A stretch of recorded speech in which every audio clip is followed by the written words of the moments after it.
When discussing Italian fighter aircraft of the Second World War, three builders are prominent. Fiat, with their CR-32 and 42 biplanes, followed by their G-50 and 55 fighters. Marchi, with their C-200 series. And Reggiane, with their RE-2000 series. While these manufacturers' products acquired somewhat dubious reputations during the early days of Italy's involvement in the war, they would all produce greatly improved aircraft in a short period, culminating in the superb fighters of the so-called Serie 5, the Series 5s.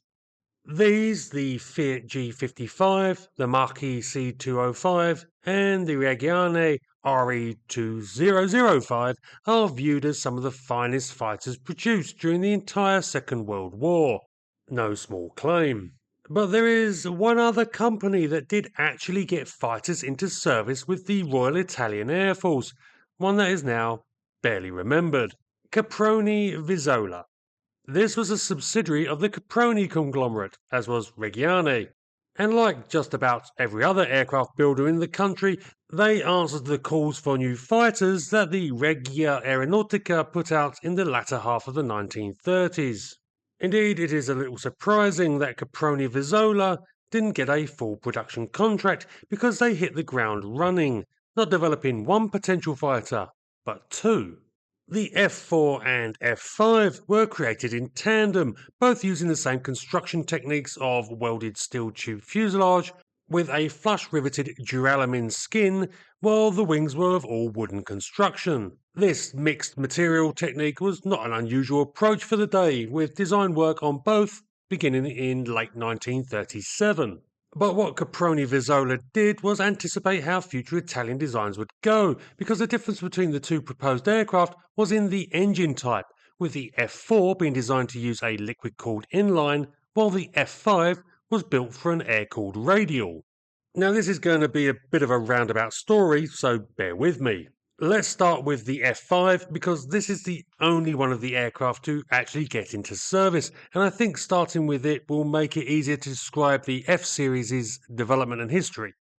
The F5 was, as said, designed at the same time as the F4, but while the latter aircraft were designed to use a liquid-cooled engine, the F5 was built to use an air-cooled Fiat A74 radial. This 14-cylinder engine was fitted to basically all of the Royal Italian Air Force's primary fighters of the time, the CR-42, the Marchi 200 and the Fiat G50. As such, the F5 was very much in line with the Italians' contemporary thinking in its fighter requirements, and as it demonstrated excellent manoeuvrability when the prototype first flew in February 1939, elicited a lot of interest. This in turn led to an order for a second prototype and 12 pre-production aircraft, with the F5 looking like becoming a standard type with the Italian Air Force. The F5 was a fairly typical Italian fighter of its day, having good agility but weak firepower, with only two 12.7mm heavy machine guns and a decidedly average performance, with a top speed of 320 miles per hour. The service aircraft produced would all initially be put into a fighter squadron, but by 1942 were all serving with a night fighter unit. From there they largely disappeared from history as a type made in very limited numbers, because only 11 of the aircraft would actually get into service, and their fate seems to have disappeared into the chaos that is Italy's history during World War II. So why did only 11 of the pre-production aircraft see service? Well, now we can jump back to the F4. As I explained before, this aircraft had been intended to be the variant that used a liquid-cooled engine, specifically an Isotta-Fraschini Asso 121 RC40. But the Italian authorities weren't keen on using this power plant in their fighters during the immediate pre-war period, instead preferring to use them on aircraft like bombers and reconnaissance types. So the F4 was swiftly rejected before a prototype was even built. But that all changed in early 1939. That summer, Italy received its first examples of the Germans' Daimler-Benz DB601A engine. This produced 1,175 horsepower and was a power plant step up that Italian airframes had been crying out for. Suddenly, the F.4 was back on the table, and the final pre-production F.5 was taken off the production line, fitted with one of the DB601s, and redesignated as the earlier model number.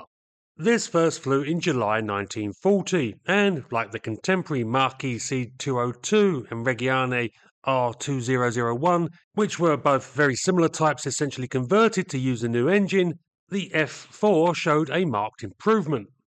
The new model recorded a top speed of 340 miles per hour, again basically the same as its contemporaries in Italian service, though now more in line with other nations' aircraft, though the armament remained the same weak twin heavy machine guns. But the aircraft certainly had a clean appearance, and like the F.5, the F.4 was comparable enough to Italy's service fighters that consideration was once again given to building the type for service, especially as Italy had now negotiated a license to produce the DB601 for themselves. But this time it seems to have been Caproni that decided not to proceed with the aircraft. I'm speculating here, and happy to be corrected if anyone knows better. But I wonder if this is due to the experience of the Caproni Group's Reggiani subsidiary, and the issues they had getting enough engines for the R2001s. Marquis seems to have largely monopolised the supply of the licence-built DB601s, a factor that saw their C202 built in much larger numbers than their Reggiani rival. To be fair, that was probably the right choice, as the C202 was a great aircraft that gave the Italians something immediately that put them on an equal footing with Allied fighters. Plus, it is also notable that Fiat also didn't really bother building a variant of their Fiat G50 with the DB601, limiting their efforts to a single test type. Instead, they jumped straight to the G55, fitted with the much more powerful DB605 engine. And Caproni Vizzola seemed to have mimicked them, deciding to develop the F.6M, which used this engine too. In recognition, as with other Italian fighters, that armament and airframes needed strengthening, the F.6 took the F.5 basic design and changed the wings to all metal, hence the eminent designation, adding placements for an additional 2 heavy machine guns, though these apparently weren't fitted to the prototype. The DB605 produced 1,475 horsepower as standard, but the F.6 prototype had a rather clumsy and large fixed radiator mounted under the nose that impeded the aircraft's performance when it flew for the first time in September 1941. And I suspect this explains the rather poor listed performance of the type. In theory, the aircraft was a match for its contemporaries in the Serie 5. But while those generally had top speeds listed at around 390 miles per hour, the F6M is recorded as having a maximum speed of only 354 miles per hour.